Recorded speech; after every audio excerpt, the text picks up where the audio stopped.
I come to one more interesting topic.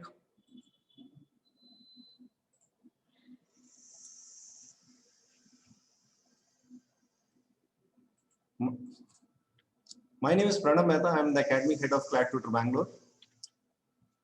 If you look at the present part of the financial market, there comes out with a good amount of talk being thrown on cryptocurrency and the Bitcoins. So let us just look at the highlighted point from the Indian perspective, okay?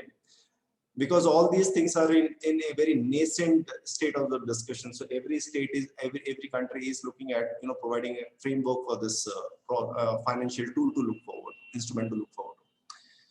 Now, what is this digital currency or Bitcoin? And we are going to denote or we are going to most of the time use the term called Bitcoin because this is what 98% of the market is. First thing is that this is an encrypted currency. So basically, encrypted means it is hard to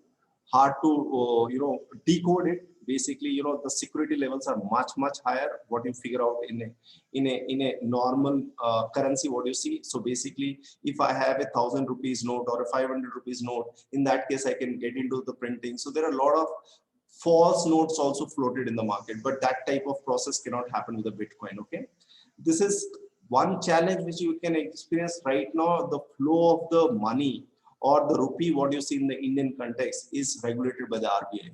But for the Bitcoin, there is no body to regulate. Fine. So one more challenge.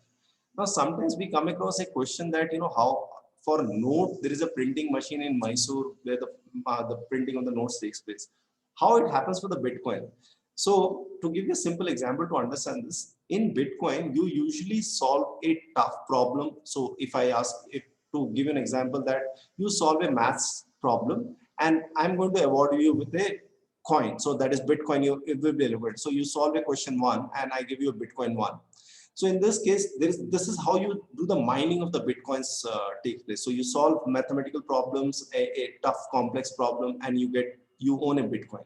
So this is how usually this Bitcoin comes into the market. Okay, and there is also a process when by a transaction taking place between two people, and in the intermediate state there are multiple problems. So if you solve that also, you get the transaction fees. So that means one Bitcoin being transferred from A to B. So whatever the transaction charges might be 0.01% of the one Bitcoin will be given to you in case if you float over there. So that Bitcoins also gets percolated to the lower part of the society. Fine, that is how it comes on.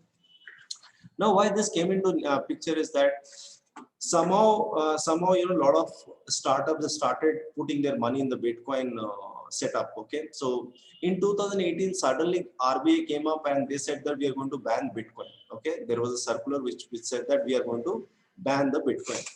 Now in 2020, then these startups or these companies went to the Supreme Court, and the Supreme Court said that no, you cannot ban completely the Bitcoin as a transaction, or Bitcoin as a complete setup.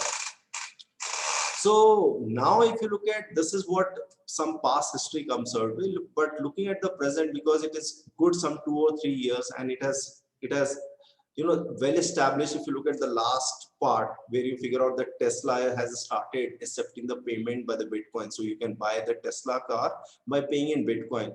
Visa had also started accepting the Bitcoins as a transaction. Okay, MasterCard also has done. There is some few banks like New York Bank, Mellon Corporation, fine. So they've started accepting the transactions in Bitcoin. So Bitcoins has penetrated from that 2018 RBI guideline where it has banned the Bitcoin, and so the Supreme Court has scrapped that circular.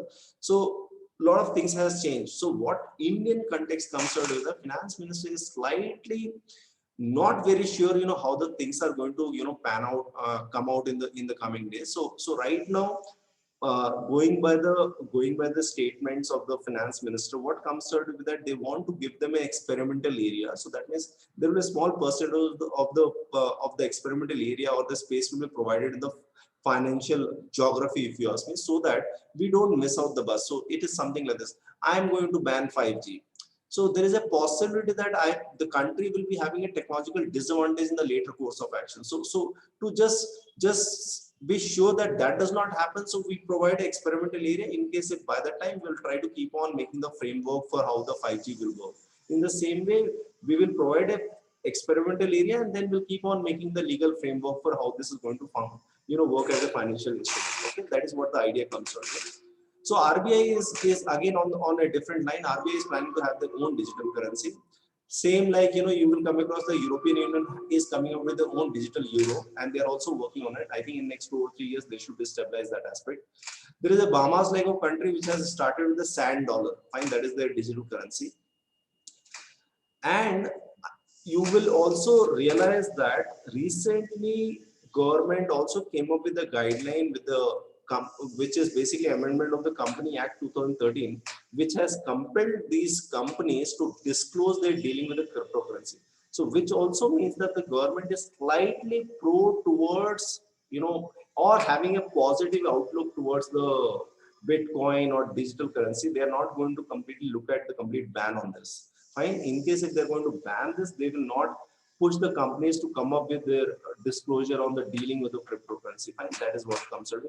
China is also moving very fast on this. By 2024, they plan to come up with their digital currency, which they have named as renminbi. But this is very vague because multiple sources gives you different name of their digital currency. Whatever is the case, but China main objective, or the basically when you try to read that in the detail, it was to challenge the dollar's dominance. Okay, so right now in the international market you find that maximum transaction happens only through the dollar. Okay, so they wanted to take out this dominance of the dollar in the international market. But looking at every country or every nation looking at their own digital currency, we are going to again come to the same point, that we started to challenge the dollar, but finally we ended up making it more stronger, because that is again going to become a more a unique value to look at. Fine, so that is what comes out of it. Thank you so much. In case if you have any doubt pertaining to this, please mail me at hello@clarktutor.com. Do provide your feedback in the comment section. Thank you so much. Nice day.